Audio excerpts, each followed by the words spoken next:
Amen. Yung mas malakas pa po na palakpak na parang may ginawa na si Lord sa buhay mo. A clap offering na parang may answered prayer na sa'yo si Lord. At palakpak na makakaranas ng pagpapala ni Lord ngayong araw na to. Hallelujah. Thank you, Jesus. Hallelujah. Tayo po ay makakaupo. Wow, grabe. Ilang linggo na po tayong binabagyo, tama ba? Tuwang-tuwa ang mga estudyante natin, pero parang itong huli, hindi na sila natutuwa dahil alam nila, pagdating ng Christmas vacation, babawian sila. Nakakatawa. Amazing po si Lord kasi pinag-uusapan nga namin ni Bishop. Talagang parang pattern na siya, no? Babagyuhin tayo Monday to Saturday. Pero pagdating ng Sunday, ang ganda ng panahon, no? Siguro talagang binibigyan tayo ni Lord ng lahat ng dahilan para sumamba sa Kanya, pumunta sa simbahan, no? Maggayak at i-meet natin ang mga kapatid natin sa Panginoon at makinig sa Kanya physically. Amen. We bring ourselves in the temple of God, in the house of God. Kaya sabihin mo sa katabi mo, kapatid, proud ako sa'yo. Nandito ka ngayon. I'm proud of you, sabihin mo sa kanya.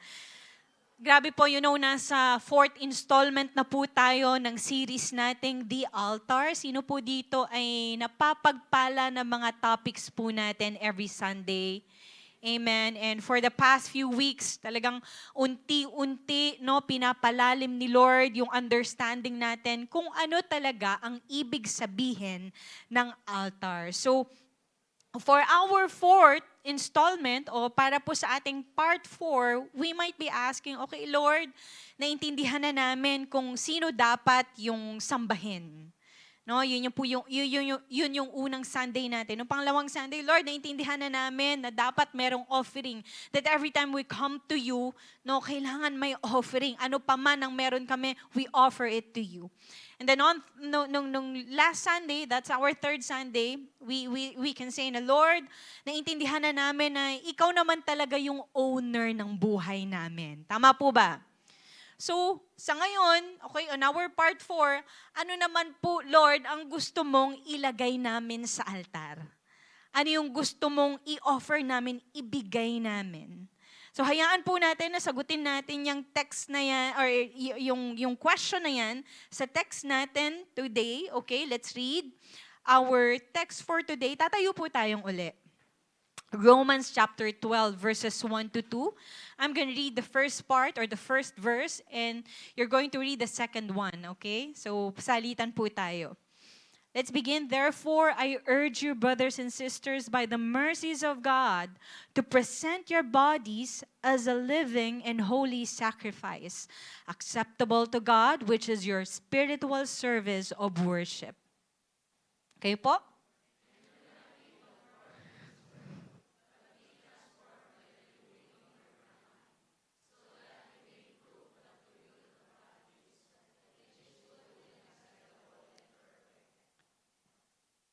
Pagpalain po ni Lord, pagbasa ng kanyang salita, tayo po ay manalangin. Lord, we thank you for this wonderful day. We thank you for the favor, the good weather, O God. We thank you for the blessings.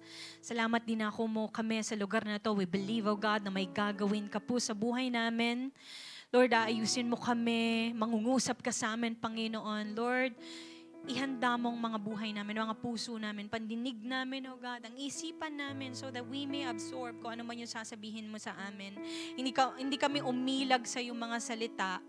All the more, O God, i-absorb namin ito sa pamuhay namin, Panginoon. We thank you, God. Holy Spirit, samahan mo po kami, be in our midst. And this is our prayer in Jesus' name. Amen. We may all sit down again. Alam niyo po, isa sa mga church tradition na gustong-gusto ko nung ako ay bata pa because, we were raised up in a Christian church or in a Christian culture. Everyone around me talagang mga Christian na, pastors, leaders, okay. Bata pa lang po ako. And isa sa mga paborito ko at gustong-gusto kong tradisyon namin noon sa church, every time we have an event, yung tradisyon ng potluck. Ayan, sino po dito ay yun din yung isa sa mga paborito niya, no? At tayo po dito sa Pilipinas, talagang mahilig tayo sa mga potluck, tama po ba? Oh. Pag may gathering po, pag may gathering at potluck, 'di ba? Nag-uusap-usap tayo, nagtatanungan, "Oh, anong dadalhin mo?" Anong dadalhin mo? Sasagot yung isa, sabi niya, "Ako soft drinks." Ayan. Tapos yung isa naman, sasagot naman siya, sabi niya, "Ako pansit." Ah. Tapos yung isa naman, sasabihin niya, "Oh, ako cake." Tapos yung isa, "Ako chicken." Yung isa naman, "Ako spaghetti." Kailangan po talaga magtanong tayo kung anong dadalhin ng isa't isa. Kasi kung hindi po tayo magtatanong, hahayaan mo or makikita mo na lang one day dun sa event ninyo, okay, parang may contest ng pansit. Kasi lahat sila pansit ang dinala. O, di ba? Makakakita ka ng pansit doon na siksik, liglig at umaapaw na vegetables. Ayan. Tapos makakita ka ng pansit na merong fishball. Uy, wow! Competitive. Makakita ka din ng pansit na parang anemic siya. Nagkulang sa toyo. No? Tapos meron talagang isa sa grupo na kapag tinanong mo anong dadali niya, ang sagot niya, dadalihin ko ang sarili ko. Ay, wow! Mapapaungo ka na lang talaga. Siyempre, pag di ko dadali yung sarili ko, sinong kakain ng mga dadalhin ninyo? Ay, wow talaga. No? Well, usually, sa ganong potluck, hindi po counted yung sarili. Obviously. Okay? Kailangan may dalhin ka naman. Pero alam niyo po, sa Romans 12, Paul here is like asking, what will you bring to the altar? Ano yung dadalhin mo sa altar? And surprisingly, ang sagot niya, ikaw. Sa potluck, hindi. Kailangan magdala kang pagkain. Pero here, ang sagot kung anong dadalhin mo sa altar ay ikaw, you bring yourself. Not just your hands, not just your offering. Hindi lang kung ano yung nasa kamay mo. Not just your talent, not just your time. Hindi lang din kung ano yung offering mo. It is yourself. Dalhin mo mismo yung sarili mo. Kaya sabi mo sa katabi mo, ikaw yun. Alam niyo po, sa Old Testament, ganito yung picture ng worship. Merong worshiper, merong altar, and there was an offering or a sacrifice. But here in Romans 12, parang nagulo yung picture niya because the worshiper becomes the offering. No? So sa text po natin, Paul is not asking for a borrowed life. He is describing, at ito po yung title natin na pag-uusapan natin ngayon, he is describing a life on the altar. A life on the altar. So there are 3 questions in this text that I pray, I hope that will help us to understand what it means to live a life on the altar. Meron pong 3 tanong dito sa text na to na makakatulong sa atin na maunawaan natin kung ano ang ibig sabihin ng mamuhay ng nasa altar. Unang tanong, what brings us to the altar? Ano ang nagdadala sa atin sa altar? The answer is God's mercy. Sabi niya doon, therefore I urge you, brothers and sisters, by the mercies of God, to present. Okay? Ang unang word po ni Paul sa chapter na ito ay what? Therefore. In Greek is un. Nang ibig sabihin ay literally, it's therefore. Then, consequently. Ang word po na ito ay inferential word. Ibig sabihin, ang sasabihin ni Paul, okay, ay conclusion ng lahat ng mga sinabi niya bago nitong Romans 12 nito. In other words, parang sinasabi niya, because of everything I just told you, ibig sabihin, hindi mo maiintindihan yung therefore kung hindi mo alam yung unang conversation. So sabi ni Paul, therefore, ibig sabihin, mag-backread ka because Romans 12 is not a standalone text. Kailangan mo mag-backread sa Romans 1, chapters 1 to 11 para mag-gets mo yung whole conversation. So sinulat ni Apostle Paul, okay, ang Romans probably around AD 56 to 57, near the end of his 3rd missionary journey. So patapos na yung 3rd missionary journey niya na to. Most likely, nasa Corinth po siya, nung sinusulat niya to, he was preparing to go to Jerusalem or to travel to Jerusalem. No, sumusulat po siya sa mga believers doon sa Rome, isang church na personally, hindi pa niya nakita. At personally, hindi rin siya ang nagplant. At dahil dito, ang Romans po, ang Book of Romans, ay naging isa sa pinaka-kompleto, pinaka-complete, at pinaka-careful, pinaka-maingat na explanation ni Paul about the gospel, tungkol sa gospel. Biruin mo, para kang nakatapos ng Bachelor of Theology kapag pinag-aralan mo yung chapters 1 to 11. Kasi inilatag po muna niya yung mga major theological foundations bago siya nag-shift sa practical Christian living. No? Bago niya sinabi kung paano tayo dapat mamuhay, pinaalala niya muna kung ano yung mga ginawa ng Diyos para sa atin. So pinagsama-sama ni Paul lahat ng mga malalalim na mga theological terms and even mga theological truths in one phrase. And what is that? The mercies of God. Mercies in Greek is oiktirmon. Oiktirmon. Nang ibig sabihin ay compassion, mercy, pity, or deep tenderness towards someone in need or distress. Kung papansinin po natin, plural yung pagkakabanggit po ni Paul, mercies.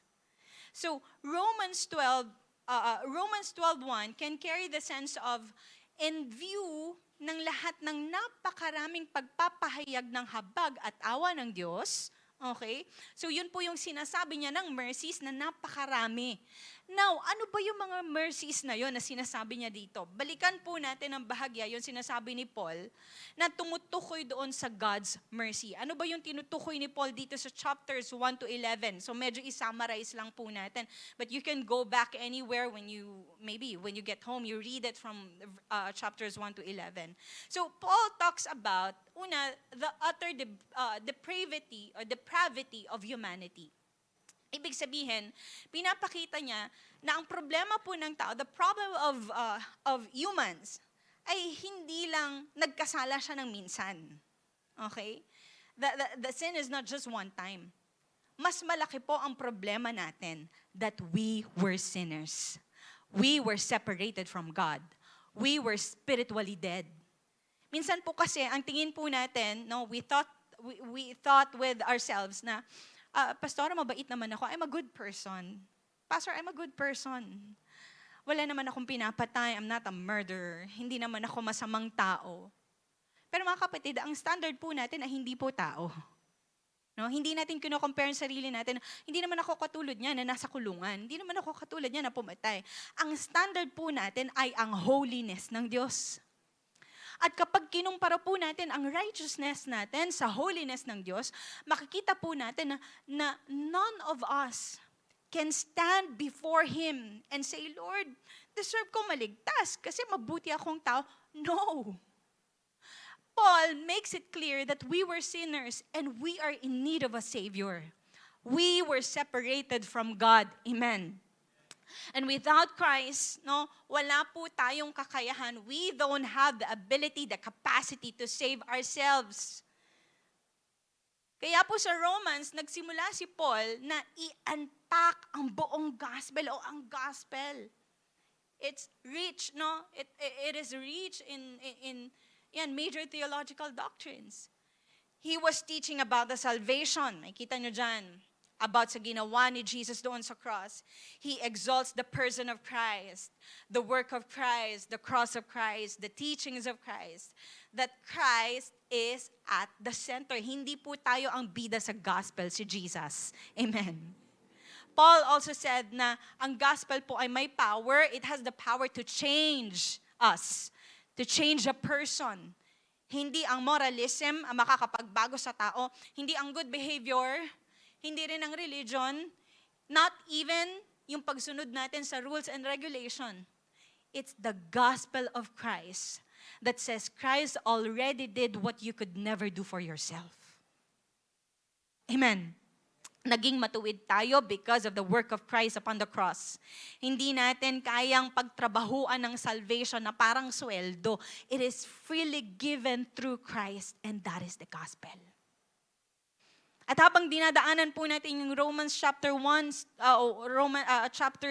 to 11, paulit-ulit po natin makikita yung foundation natin doon. That God saved you, niligtas ka ng Diyos. God redeemed you, tinubos ka niya. Binayaran niya ang halaga na hindi mo kayang bayaran. God regenerated you, binuhay ka niya spiritually through the power of the Holy Spirit, God justified you. And this is the biggest word in theology, the justification. And this is the picture. Alam mo yung parang nakatayo ka sa korte, no? Tapos binabasahan ka na ng hatol sa'yo, at ang hatol sa'yo ay guilty. May sentensya na, may judgment na. Pero because of Christ, biglang pumasok si Christ and God declares you righteous. Ang katatayuan mo sa Diyos ay hindi nakabase sa kung meron ka bang perfect na record, na wala kang pagkakasala, it is the righteousness of Christ that has been credited to you. Through Him, you have been justified. Amen. And then sabi ni Paul, Christ became our what? Propitiation. In other words, Jesus took our place. Si Jesus ang pumalit sa lugar natin. Romans 5:8, but God demonstrates His own love toward us in that while we were still sinners, Christ died for us. So God reconciled you. Inalis ng Diyos ang condemnation na nakapatong sa iyo. Romans 8:1 says, so now there is no condemnation for those who belong to Christ Jesus. Imagine that, no? Wala nang condemnation. Then Paul continues on saying in Romans 8:31, what then shall we say in response to these things? If God is for us, who can be against us? Biruin mo, meron ka pang heavenly backup. So imagine this, for 11 chapters, Paul is unloading doctrine after doctrine ng mercies ng Diyos. 11 chapters na punong-puno ng theology. 11 chapters explaining everything that God has done for us, kung ano yung ginawa sa atin ng Diyos. At tinawag po ito ni Paul na God's mercy.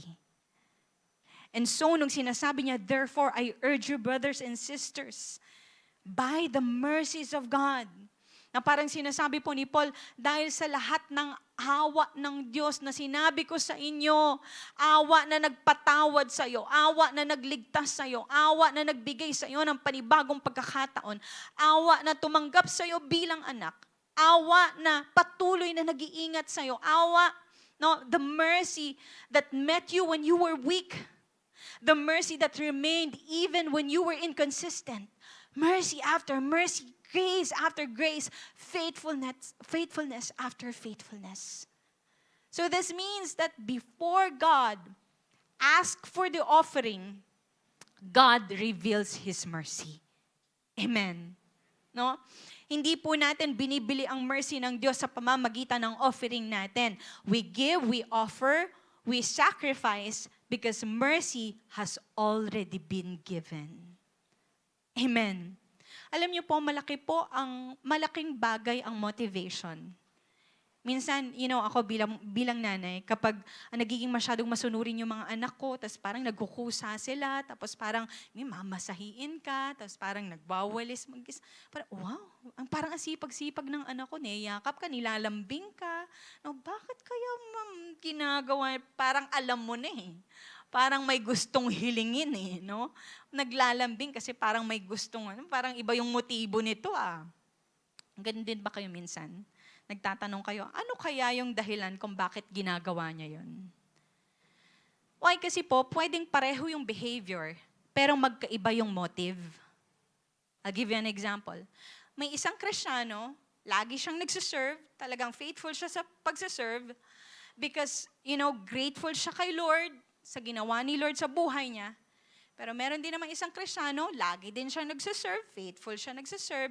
Why? Kasi naniniwala siya na kapag hindi siya nag-serve, hindi siya naging useful, hindi na siya mamahalin. Another one, may tao naman na disciplined siya, nagpapadisciple siya kasi mahal niya si Lord. May tao din naman na nagpapadisciple siya, okay? Why? Kasi takot na takot siya na magkamali dahil feeling niya, kapag naging failure siya, ire-reject siya ni Lord. So same behavior, but different motive. So mahalaga po ang motive. Dahil ito po yung nagbibigay sa atin ng dahilan bakit natin ginagawa ang isang bagay. And the altar is not where we try to earn mercy. The altar is where we respond to mercy. Mercy came first. Sabihin mo sa katabi mo, mercy came first. So, ibig sabihin, mercy ni Lord ang motivation. Mercy ni Lord ang intention. Mercy ni Lord ang engine. Mercy ni Lord ang nagdadala sa atin sa altar. Amen. And so, if mercy brings us to the altar, next question, what do we place on the altar? Ano ang nilalagay natin sa altar? Ang buhay natin, our whole life. Sabi doon, brothers and sisters, by the mercies of God, to present your bodies. So, ang Greek word po dito na ginamit ni Paul for present or offer, in other translation, is parastesai. No? Na ang ibig sabihin is to present. Literally, ibigay, ihandog, to present at someone's disposal, to yield, or to hand over. I-present para magamit sa service. So, ginamit na actually ni Paul tong language na to sa Romans 6:13. Sabi doon, and do not present your members as instruments of unrighteousness to sin, but present yourselves. Now, sa Old Testament po, meron silang dinadalang offering. Okay? May dinadalang offering yung worshiper papunta doon sa altar. Pero dito sa Romans 12, ang worshiper mismo, siya yung nagiging offering. So, hindi ka lang nagdadala ng something na ma-offer mo para sa Diyos, ang dinadala mo na yung sarili mo. Are you here? Na every time, no, pumupunta siya sa altar, hindi na siya nagpe-prepare ng mga kung ano-ano, kasama yon, pwede yon, pero kasama sa pine-prepare niya yung sarili niya. Kasi ino-offer din niya yung sarili niya. Why? No? Bakit body yung binanggit dyan? Kasi po, kailangan maging visible ang surrender. Kailangan maging visible ang worship. So, ang tinutukoy po ni Paul ay ang whole embodied life mo. Whole embodied life natin. Yung bahagi ng buhay mo na ito yung nakikita ng mga tao, yung actual na lumalabas, humaharap sa mga tao, nakikita ng mundo. Sa body, nagiging concrete ang mga choices mo. Tama ba? Ang beliefs mo, eventually, okay, ginagamit ang hands mo. Paano? Naniniwala ka na walang problema sa pag-inom? Your hands will reach out on alcohol. Tama ba? Yung beliefs mo, eventually, ginagamit ang hands mo. Ang priorities mo, eventually, nakikita sa schedules mo. Yung love mo, eventually, nakikita or naririnig sa kung ano yung lumalabas sa mouth mo. Ang worship mo, eventually, nakikita yan sa kung ano yung ginagastos mo gamit yung pera mo. Ang values mo, eventually, nagiging habits. At ang surrender mo, eventually, nakikita sa paraan ng pamumuhay mo. Kahit hindi nakapost sa social media, kahit walang nakakakita, it's like an open secret to all. Kaya po nung sinasabi ni Paul na present your bodies, parang sinasabi niya na ilagay mo yung buong concrete life mo at God's disposal. Concrete life, ibig sabihin ito yung real life mo. Hindi ito yung life na hindi nakikita. Okay? O hindi ito yung life na nakikita lang ng mga tao. Yung nakabihis, nakapostura, no, yung ngumingiti sa mga tao. No. Concrete life means your real life, your practical life, your everyday life, not just your spiritual feelings, not just your intentions, not just your Sunday worships. Na every time you go to church, ibigay mo daw yon at God's disposal. Meaning, no, para mong sinasabi, Lord, I am available to you every time you need me. Lord, I am available kapag i-correct mo ako. Lord, I am available kapag gusto mo akong i-disciple. Lord, I am available kapag gusto mo akong mag-serve sa'yo. You have the right to direct every part of my life. Kapatid, hindi po humihingi ang Diyos ng Sunday version mo habang yung rest of the week mo ay outside ng claim niya. Ang sakop po ng Romans 12 ay ang worship mo mula sa temple o mula sa church, mula sa sanctuary ng Sunday hanggang sa Saturday night. Are you here? At ang tawag po ni Paul doon ay living sacrifice. Sabi mo nga, living sacrifice. At dahil living sacrifice, ongoing din yung offering ng buhay. Kaya nga living. No? Hindi lang ito isang parang dramatic moment or dramatic day, one day, na tuwing Sunday service lang. Kasi darating yung Monday, darating yung Tuesday, yung Saturday, darating pa rin yung mga gagawa ka ng decisions mo, darating yung mga choices sa'yo, darating pa rin yung mga temptations, darating pa rin yung pressure sa'yo. At araw-araw ang surrendered life mo, kailangan magsabi na, Lord, I am still yours. Every day, every minute, every month, I'm still yours. Ano man season ko, I'm still yours. The Christian life is not self-destruction. It is self-donation. Isang buhay na tao na fully available sa Panginoon. Holy, ang sabi diyan, and acceptable to God. So tinatawag din po ni Paul ang sacrifice na holy, set apart, at acceptable o well-pleasing sa Panginoon. You know, sa Old Testament, ang sacrifice po, kailangan yan suitable for the altar. Sa paghahandog. Dapat yan what? Flawless. Dapat walang defect. But here in Romans 12, ang holiness is not about an animal na walang defect.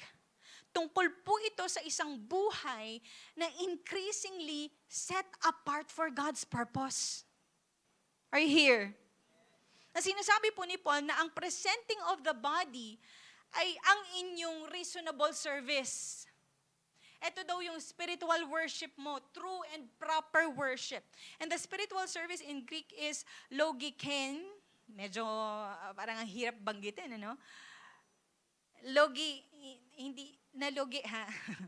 Logiken latrean. Wow. Yung latre po dyan is a temple language. Okay? Ito po yung term na pagsisilbi ng mga priest sa Diyos sa temple. Ito ay kanilang sacred service.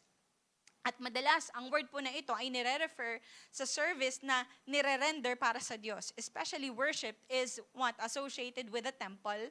It's associated with the religious service.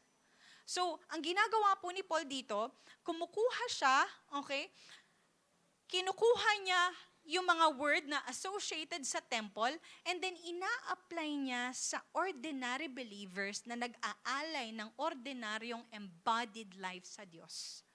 So Paul was saying, dahil sa lahat ng mga ginawa ng Diyos sa'yo, the most logical response is to give your life back. Are you here? The altar moved from the temple to everyday schedules. Na lahat ng ginagawa mo ay pwedeng worship. Pwedeng maging worship kay Lord. Yung work mo, worship mo yan kay Lord. Yung relationship mo, worship mo yan kay Lord. Yung parenting mo, it can become your worship to God. Yung pag-aaral mo, pagtatrabaho mo, it can be your worship. Even yung pagkukommute mo, pagsakay, it can be your worship to God. Yung pagsusori mo, pwedeng maging worship mo. Yung pagpo-forgive mo, it can become your worship. So every part of embodied obedience can become worship. At nag-glorify po si Lord kapag yung taong niredeem niya ay naging fully available para sa Kanya. Kaya ang basihan po ng pagiging offering is not our attendance every Sunday. Is not our attendance every Sunday worship, no? But rather, ang basihan po ng pagiging offering is that we will ask ourselves, did my life worship? Yung buhay ko ba ay nakikita ang worship? Nakikita ba sa buhay ko ang pagsamba? Are you here? And also notice, hindi lang po body, okay, ang pagkakasabi ni Paul dito. Sabi niya, to present your bodies, it's plural. Pero pagdating na sa sacrifice, singular na siya. So this means that many bodies and then one sacrifice. Ibig sabihin, hindi lang para sa individual, itong verse na to o itong text na to. He was talking to a collective group of people na ang kausap niya po dito ay church.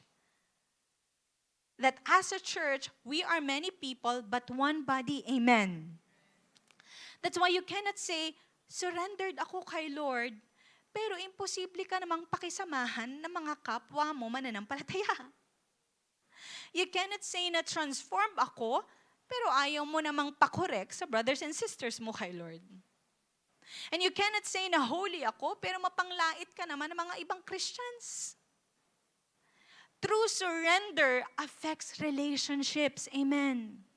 Which is exactly why after po ng Romans 12:1-2, immediately, Paul talks about humility and the body of Christ. Amen. Ibig sabihin, nakikita sa atin, no? Kung tayo ay living sacrifice, nakikita sa sinasabi natin, sa galaw natin, sa habit natin, okay? Sa lahat ng ginagawa natin. Now, let me ask you this.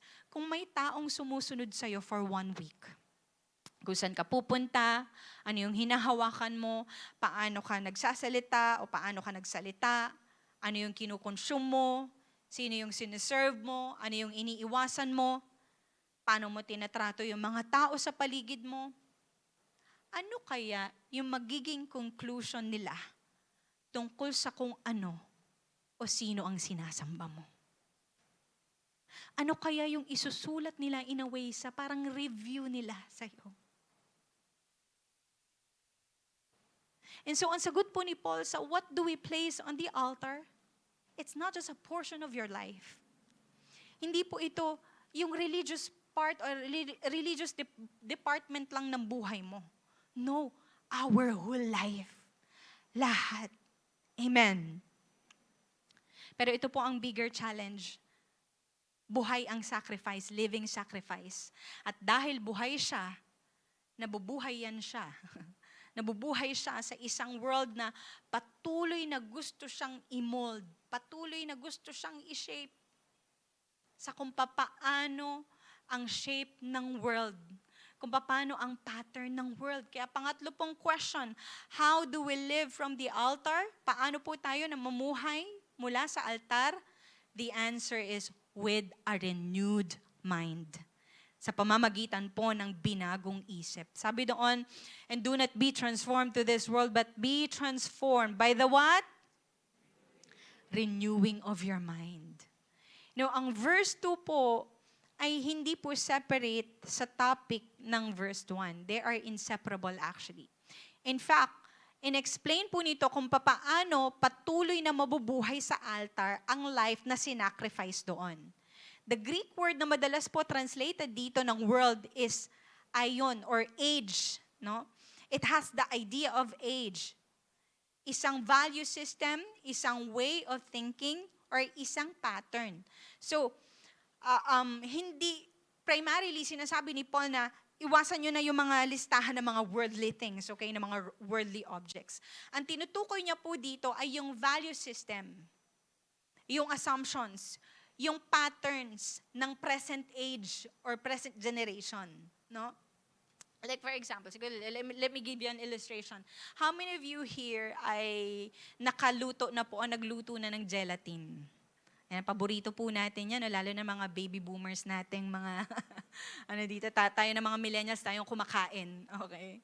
Na yung gelatin, di ba, kahit anong hugis ng molder, whether star ba yan or heart, bilog, pag nilagay mo dun yung gelatin, tama ba? Tapos pinatagal mo, hindi mo kaagad kinain, nilagay mo sa ref, ano po ang magiging shape ng gelatin? Siyempre kung ano yung shape ng molder o ng mold, tama ba? Tama po ba? So hindi kailangan sabihin ng molder sa kanya, huy, sumunod ka sa akin. Kailangan mo maging star kasi star ako, huwag kang maging bilog. No? Kailangan lang nung gelatin na magtagal doon sa molder and it takes the shape of the molder. You know, ganito din po ang culture natin. Hindi kanya kailangang pilitin.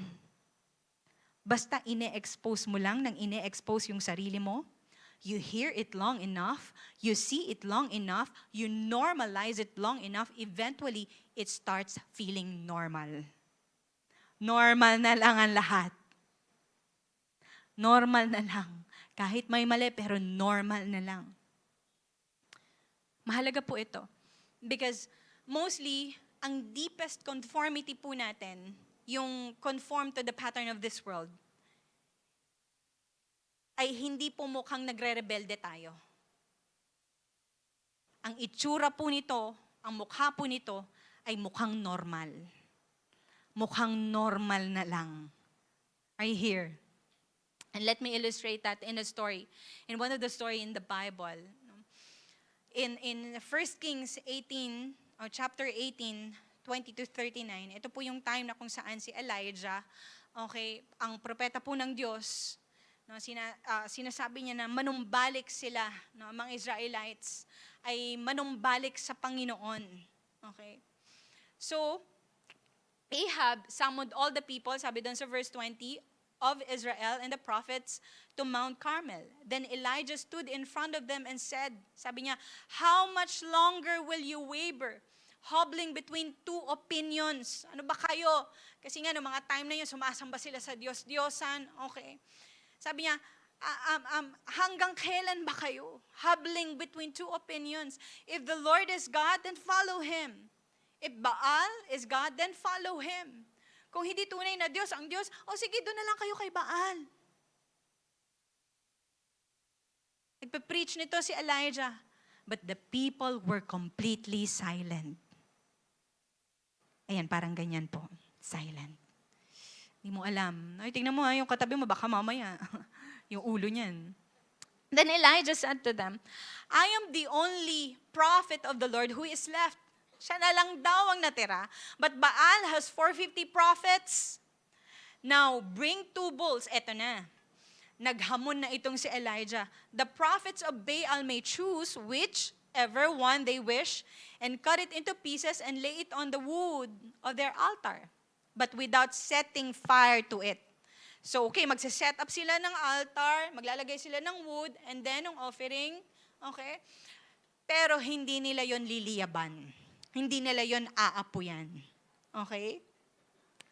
Now, we have to understand what's going on here. During these days po kasi, common po ang pagpapractice ng mga religions at ng mga cultures to what? To worship their gods. Common ang pag-worship sa Diyos nila. Whether totoong God man yan o hindi. So, common sa kanila ang mag-offer ng sacrifice sa kanilang Diyos. So kapag nakakakita sila ng tao na gumagawa ng altar, nag-o-offer, okay, may nililiyaban na offering, hindi yun bago sa kanila. Hoy, bago yan na. Turuan mo ako. No. Lahat po sila, sino man ang Diyos nila, common yun sa kanila. Normal. It was a normal thing for the people of that day.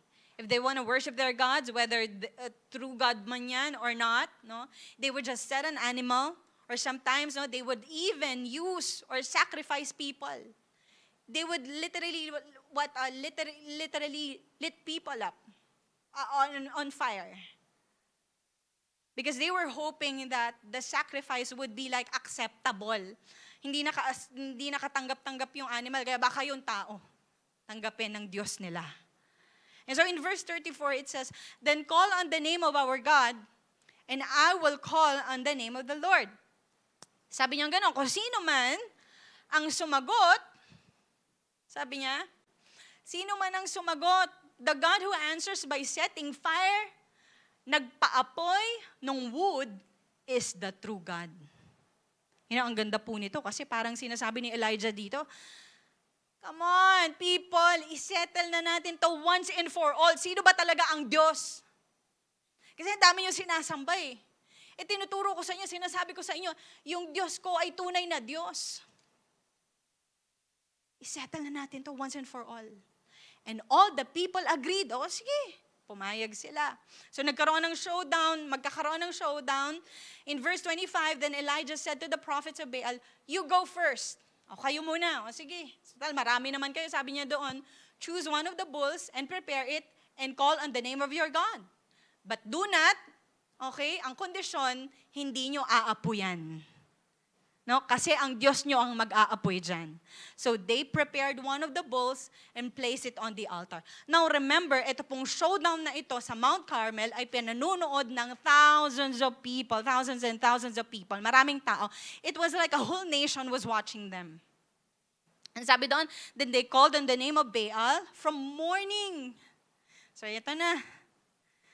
They called on the name of Baal from morning until it bulaga noontime. So simula umaga hanggang tanghali. Mula apari, hindi, hanggang hulo. Ano sabi doon? They were shouting what? Oh Baal! Answer us! They were shouting. And I want you to picture this. I want you to imagine this, no? Sumisigaw sila, nagsisigawan sila. And then, sabi doon, but there was no reply of any kind. Sinisinson daw sila. Then they dance. Nagsasayaw daw sila. Yung mga sinasayaw nila nun eh. Lahat ng trending sa TikTok, sinayaw nila. Hobbling around the altar they had made. So maybe there's a lot of dancing and hobbling going on here. And on verse 27, about noontime, Elijah began mocking them. So, alam mo tong si Elijah, medyo may pagkamapang-asar pa eh, no? Makulit pa eh. Sabi ni Elijah, you'll have to shout louder. Surely, Diyos yan. Diyos yung tinatawag nyo na yan. Perhaps, nagde-daydream siya. Or maybe he's relieving himself. Alam mo kung ano yung translation nun saan? Baka nagbabanyo siya, nagbabawas. Pang-asar talaga tong si Elijah, you know? Or maybe he is away on a trip. Or baka natutulog siya. Kailangang gisingin. Gisingin nyo! Utu-utu naman to mga to. Ang sabi doon sa 20, so they shouted louder. Mga utu-utu. And following their normal custom, they cut themselves with knives and swords until the blood gushed out. They raved all afternoon until the time of the evening sacrifice. Pero wala daw sound, walang reply, walang apoy, walang response. For sure, sobrang pagod na sila. At maybe, iba sa kanila, tumawag na ng Red Cross kasi naubusan na ng dugo. Eto na. Turn na ni Elijah. Then Elijah called the people. Sabi niya, come over here. They all crowded around him. No? Pinalibutan daw siya habang nire-repair niya yung altar ng Diyos that had been torn down. He took 12 stones na nagre-represent ng bawat tribe ng Israel na parang sinasabi niya, tingnan nyo, kahit nagsho-showdown tayo ngayon, kahit na parang magkalaban tayo ngayon, you are here, we are united, iisa lang tayo. Nilagay niya yung 12 stones. No? And he used the stones to rebuild the altar in the name of the Lord. You know, amazingly, meron pang ginawa si Elijah na kakaiba. Wala sa pattern ng normal nila. Wala sa kung ano yung normal o nakaugalian nila. Kakaiba. No? May kakaiba siyang ginawa ng paggawa sa altar. Ang ginawa niya, humukay siya ng kanal around the altar. Then he dug a trench around the altar, large enough to hold about 3 gallons. And then he piled wood on the altar, he cut the bulls into pieces, and laid the pieces on the wood. Nilagay na daw niya, ito yung wood, may kanal around it, okay? And then yung sacrifice, o yung bull, nandoon sa ibabaw ng wood. Then he said, sabi niya, fill 4 jars with water and pour the water over the offering and the wood. Now, this is amazing because imagine, maraming nanonood that time and maybe they were thinking, ano yung ginagawa niya? Teka lang, parang nababaliw na yata si Elijah. How in the world na aapoy yan? Binasaan niya. Tama ba? Logically, there's no way na yung wood na yun is going to light up. Tama ba? Kasi nga nabasa, binasa. So here, para siyang nagbibigay ng statement sa kanila. And it's, yung ginawa nga ng mga nung prophet ni Baal, it's close to impossible eh. But Elijah here, he's making it more impossible, all the more impossible. Kasi binasa niya yung mga wood ng tubig. Binasa niya rin yung offering. And even naglagay pa siya ng kanal. And sabi doon, verse 34, after they had done this, he said, do the same thing again. Medyo may pagkamayabang lang ng konti itong kaibigan natin na to. Hindi lang isang beses binasa, pinangalawahan pa.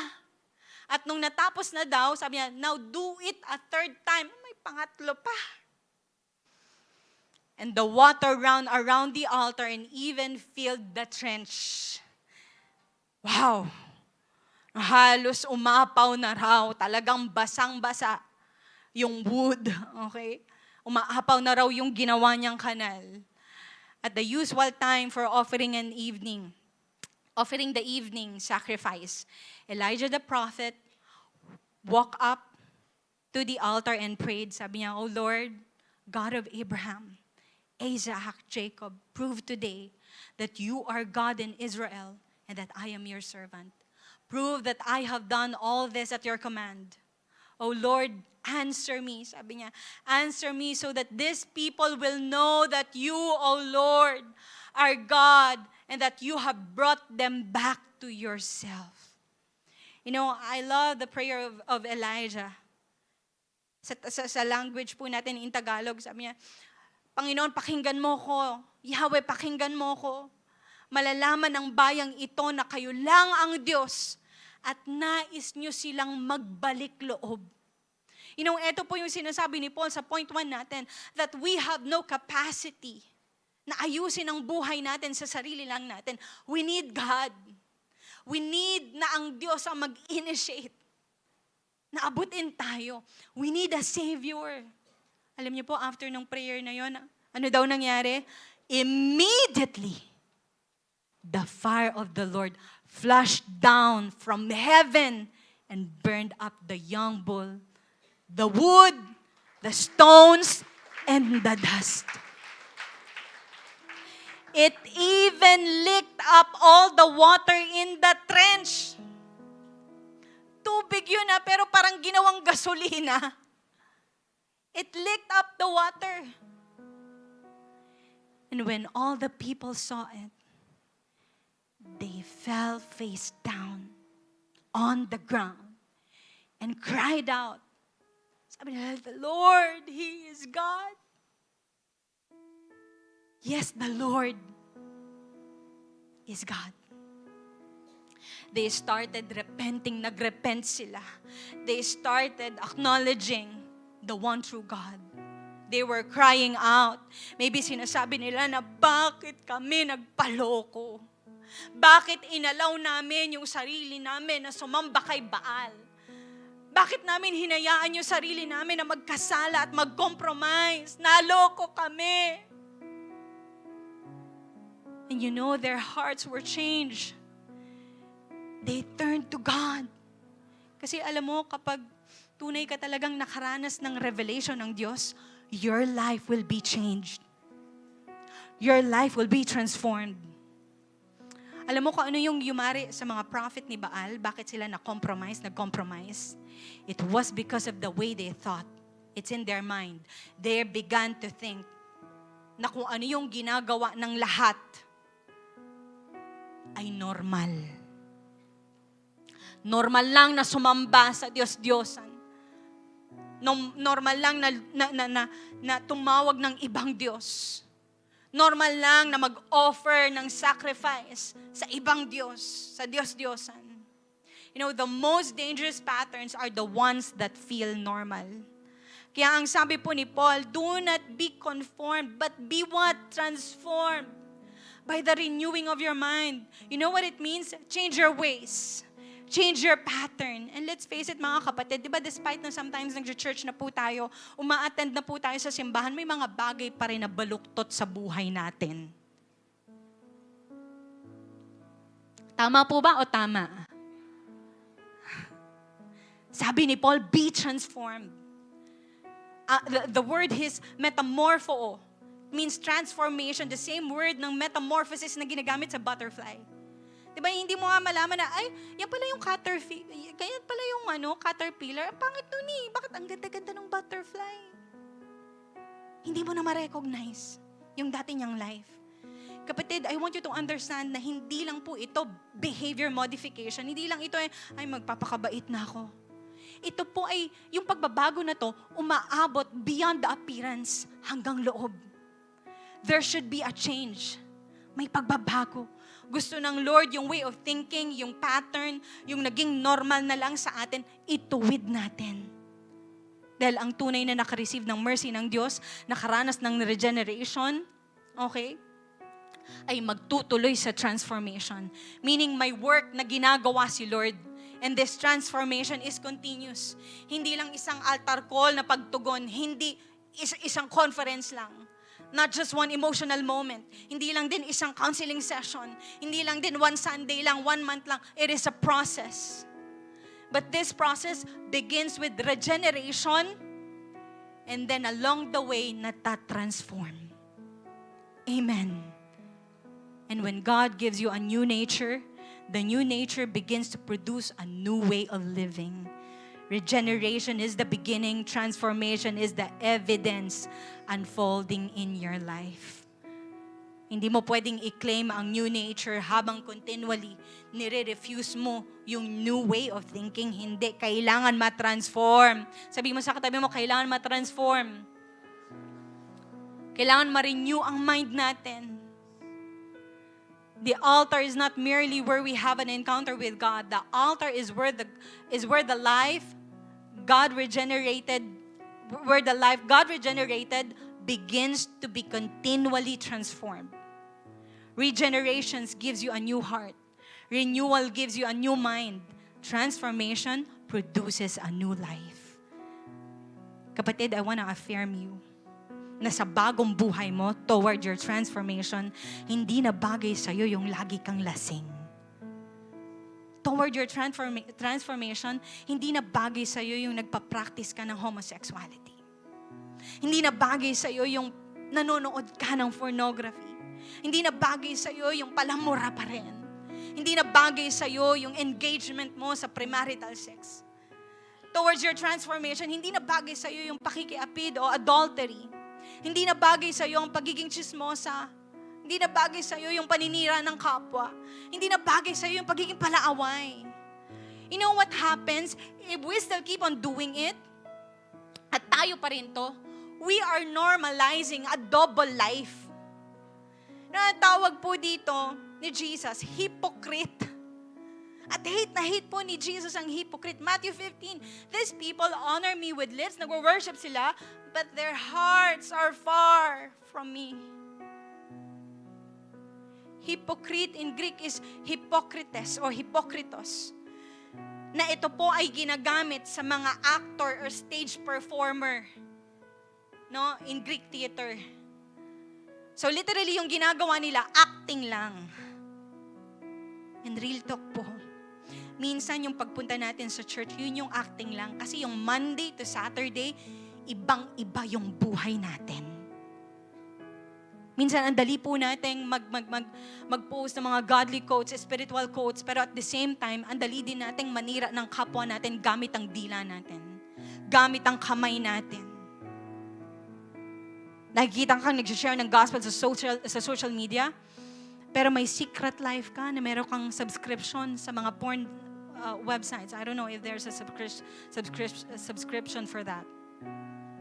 Nakikipag-chat ka pa rin sa mga hindi mo dapat sinachat. Kapatid, church, galit po si Lord sa mga hypocrites. That is why we need to be transformed by the renewing of your mind. Amen. Mag-end na po tayo. I want to end with this. No. Mga kapatid, ang hamon po sa atin, ang challenge po sa atin, ay ang mamuhay ng tuwid, holy and pleasing to God.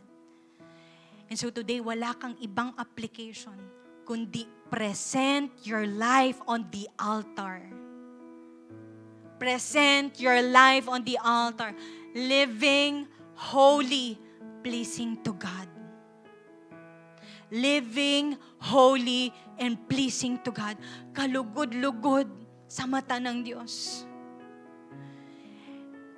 And so, hindi na po tayo nagtatanong sa araw-araw ng buhay natin. Every time we face temptations, may Bible verse ba to na bawal to? Pwede ba to? Hindi na tayo nagtatanong ng ganun. Ang tanong na natin, pleasing ba to kay Lord? Matutuwa ba si Lord dito?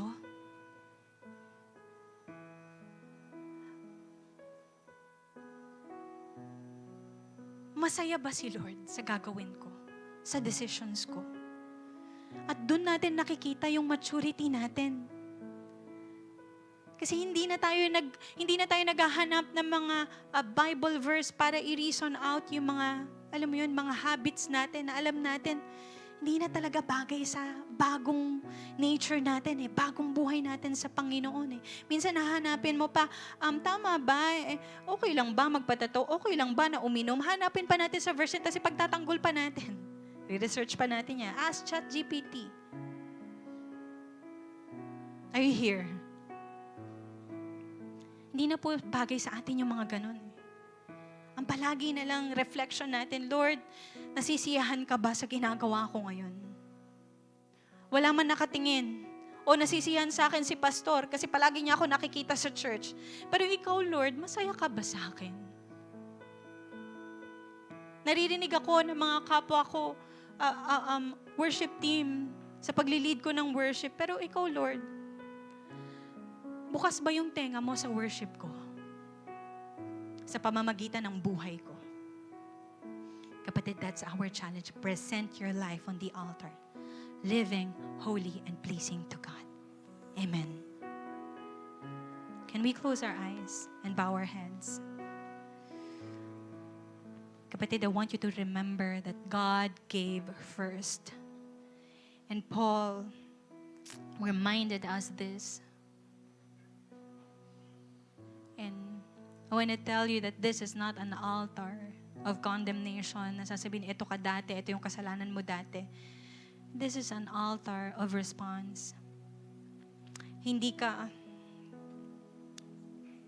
You're not coming every Sunday para bumili ng mercy ng Diyos. Why? Kasi mercy is already being offered through Jesus. And so today, for a moment, habang nagre-reflect tayo sa word ni Lord sa atin, alalahanin mo si Jesus. Remember His holiness. Remember His righteousness. Remember the cross. Remember His body that was given for you. Remember His blood shed for you. Remember His forgiveness. You remember His salvation. Remember that God adopted you and called you His sons and daughters. Remember His grace. Remember His mercy. And now, in view of that mercy, ano yung kailangan mong ilagay sa altar? O sino yung kailangan mong ilagay sa altar? Kapatid, huwag mong isipin yung kapitbahay mo na sana naririnig niya to. Hindi, wala siya dito Huwag mo isipin yung asawa mo na dapat nandito siya, dapat magbago na siya. Hindi. Huwag mo isipin yung taong nanakit sa'yo. Ang kailangang i-offer sa altar, ang kailangang idalhin sa altar ay ikaw. Maybe yung secret life mo. Maybe yung mga beliefs mo na baluktot. Maybe yung plans mo. Maybe yung mga pagkokontrol mo. Maybe yung pride mo. Maybe yung purity mo. Maybe yung mga unhealthy patterns mo na dala-dala mo for so many years. Maybe yung last. Maybe yung bitterness, yung greed, yung hypocrisy. I want you to imagine those things. And now let me tell you kung ano yung sinabi ni Paul sa Christians in Rome. In view of God's mercy, lahat ng mga na-imagine mo na yan, lahat ng mga naisip mo na yan, alam mong hindi ka lugod sa Panginoon, in view of God's mercy, turn away from that sin. Turn away from those things. Turn away from those patterns of this world. And decide right now na iiwanan mo yung lugar na yan. Decide right now na iiwanan mo yung kasalanan na yan. And I pray right now that the Holy Spirit will convict you.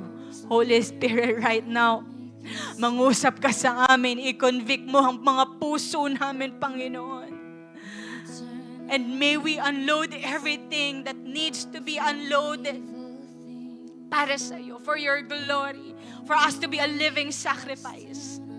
Ano man yung mga humihila sa amin, para hindi kami magtuloy sa iyo, Lord, right now, we give it to you, O God. We give it to you. Kung ikaw yung tao na yun, na binibigay mo ang buhay mo sa Panginoon, can you raise up your hands right now? God acknowledges that hands. God sees that hands. Now God will meet you. Jesus will meet you. Jesus will meet that heart. Hallelujah. Lord, right now, bigyan mo kami ng malinis na puso, God.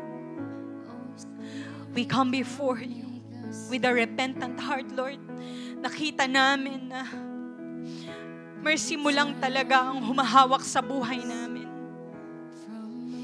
And so, Lord, we repent from all our wrongdoings, sa mga pattern ng kaisipan namin na baluktot, na hanggang ngayon ay nilalabanan ng kalooban mo, nilalabanan ang pagsunod namin sa iyo, Panginoon. Let us not lift our souls to another. Give us clean hands. Yes, God. Give us pure Yes, God. hearts. This is the moment of your Let us altar. not Baka lift ito yung our araw ng souls regeneration mo, and the next days will be your transformation. clean hands. And so, ibigay mo, isurrender mo ang dapat mong isurrender ngayon sa Panginoon. Let us not lift our souls to another. Yes, God. Give us clean hands. Yes, God. This is our Give us prayer. pure hearts. This is the prayer and cry of our hearts, oh God. Let us not lift our souls to another. Kung ito yung panalangin mo, pwede bang tumayo ka sa mga oras na to as an act of your surrender, bilang hakbang mo na sinasabi mo, Lord,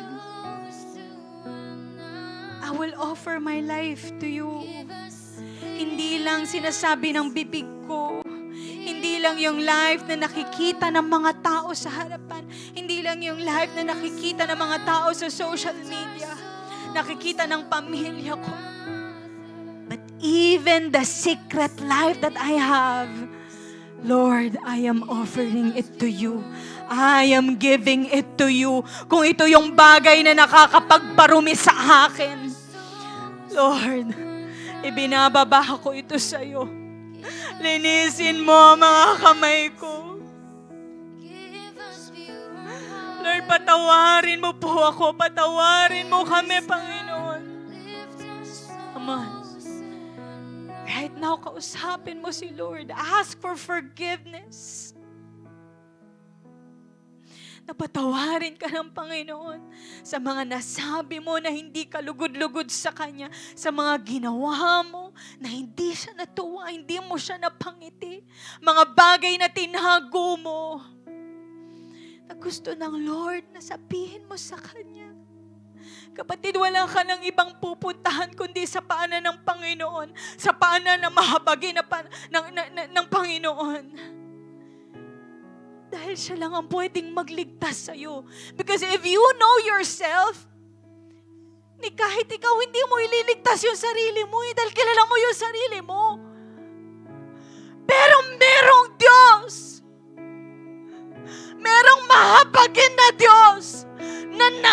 awa sa'yo. Inalay ang buhay niya na kahit kilala ka niya, alam niya ang tendency mo, alam niya ang gagawin mo. Hanggang ngayon, mahal ka pa rin niya.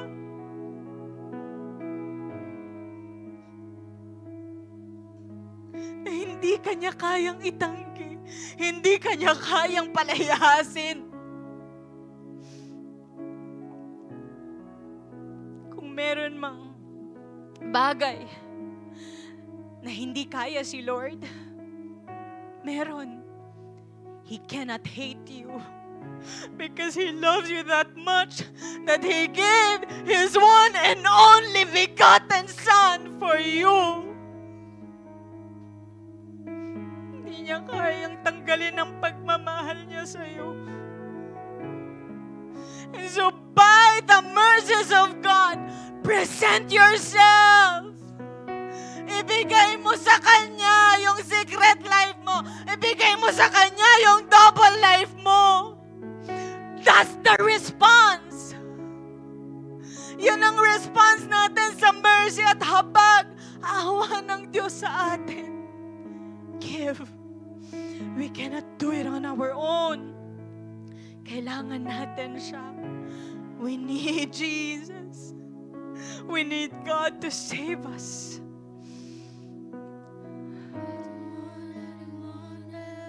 Kailangan natin si Lord. Come on, sa mga oras na ito, kailanganin mo si Lord. Because you have realized, Lord, tao ako na may tendency. Tao ako na weak ako. Ang dali kong bumigay. Ang dali kong sumama sa pattern ng mundo. Ang dali kong makipag-conform. I need you. I am in need of a Savior. I need you. You're the one I need. Ikaw ang kailangan ko, Lord. Ikaw ang kailangan ko, Lord. Gaya ni Elijah. Come on, you call upon the name of the one true God. Lord!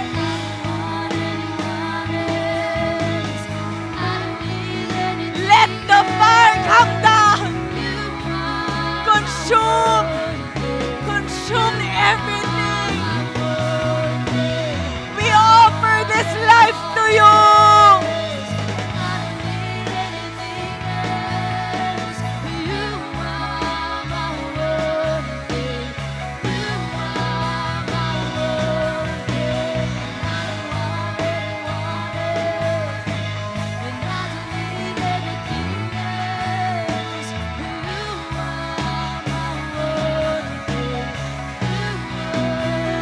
Lord, we ask the Holy Spirit to give us the spirit of repentance right now in Jesus' name. Convict us. Speak to us.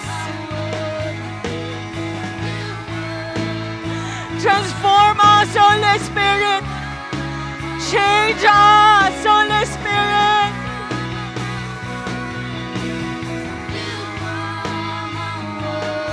Lord, hindi namin kaya to ng sa amin lang.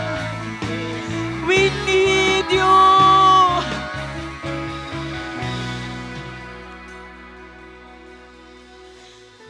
Lord, we need you to create a pure heart in us. We need you, God. Nalinisin kami. To give us a clean hand, oh God. Nabigyan kami ng motibo na nanggagaling sa mercy mo, God. Lord, give us a new nature. Give us a new nature. Give us a desire na sumunod sa'yo, to hate sin and love you all the more. Mas mahalin ka namin. Mas intindihin namin yung saya mo every time na nakikita mo kami. Turn our lives, oh God, to be a living sacrifice, holy and pleasing to you. Lord, right now, you release your grace, oh God. Release your grace. Release your mercy to your people. Come on, receive this. You are forgiven. Kung sa mga oras na to, buong puso ka na nagrepent sa Panginoon, you ask for His forgiveness, you are forgiven. Pinatawad ka na ng Panginoon. Receive His love. Receive His grace. Receive His mercy. Lord, we release your grace, oh God. We release your loving kindness, oh God. And we declare that the holiness of Jesus ay maging holiness din namin. That the righteousness of Jesus will also be our righteousness. Come on, receive it. Receive it. Yes.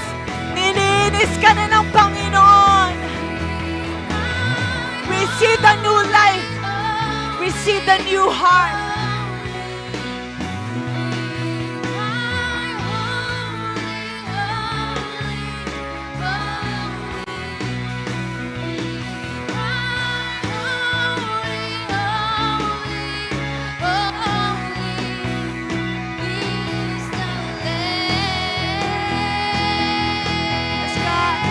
Say holy, holy.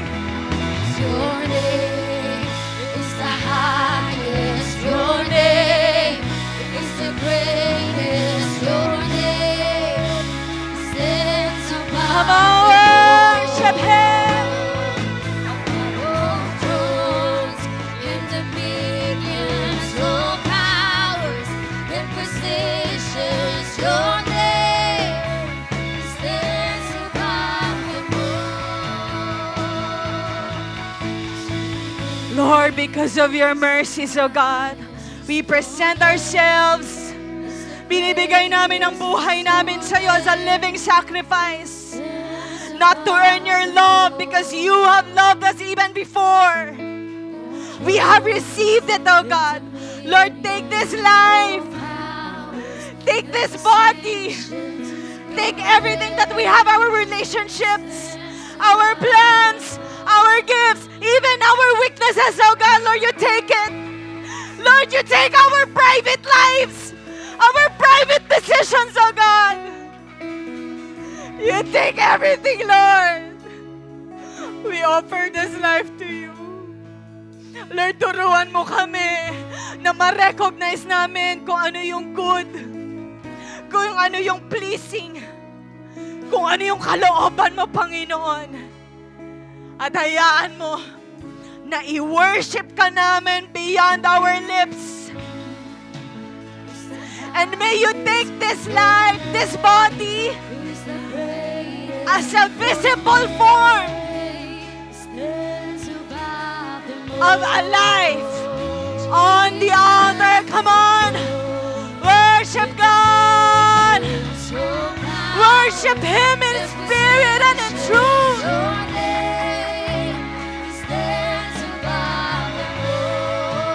Ayarap.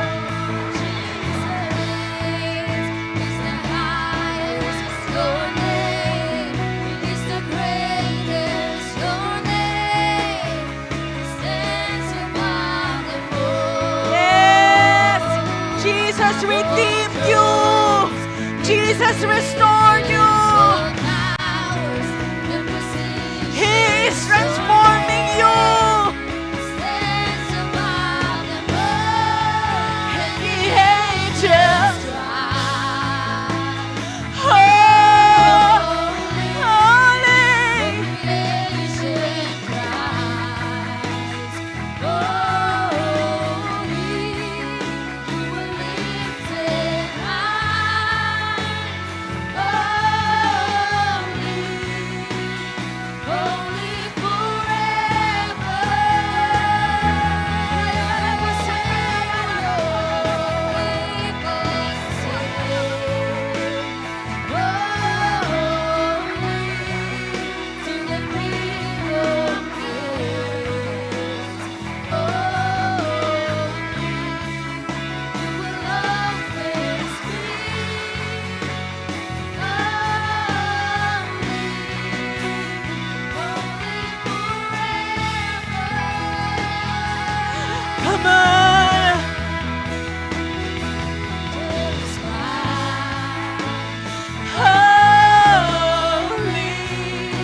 Yes, God.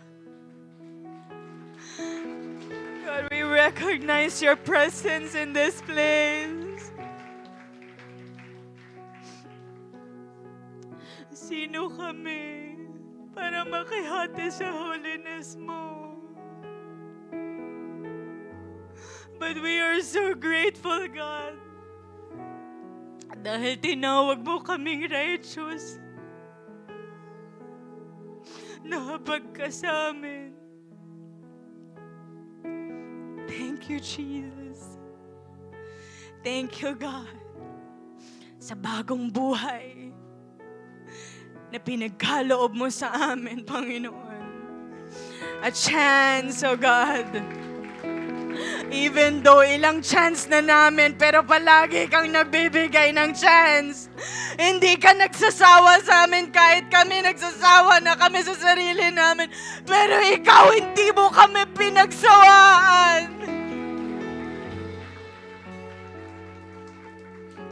Hindi mo kami inintuan. Hanggang ngayon, mahal mo kami at patuloy na minamahal.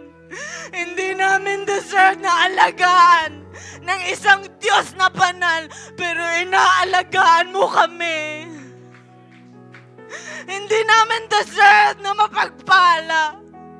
Dahil puro kami reklamo minsan, pero nakaka-reserve kami ng pagpapala sa'yo, nakaka-receive kami. We thank you, Jesus. Thank you for your presence, oh God. Maraming salamat, Panginoon, sa ginawa mo sa amin. Ngayong araw na to, Lord, pinakita mo sa amin na kaya mong you can penetrate the heart na pinatigas na ng pattern ng mundong ito. At kaya mo itong baguhin, oh God. Lord, we give you this life. Ito ang aming response, oh God, to present to you this life, this breathing life, oh God. The whole embodiment ng buhay namin, Panginoon, binibigay namin sa iyo, oh God. Thank you, Jesus. Come on. Pasalamatan natin ang Diyos. Hallelujah. Thank you, Jesus. Thank you, Lord.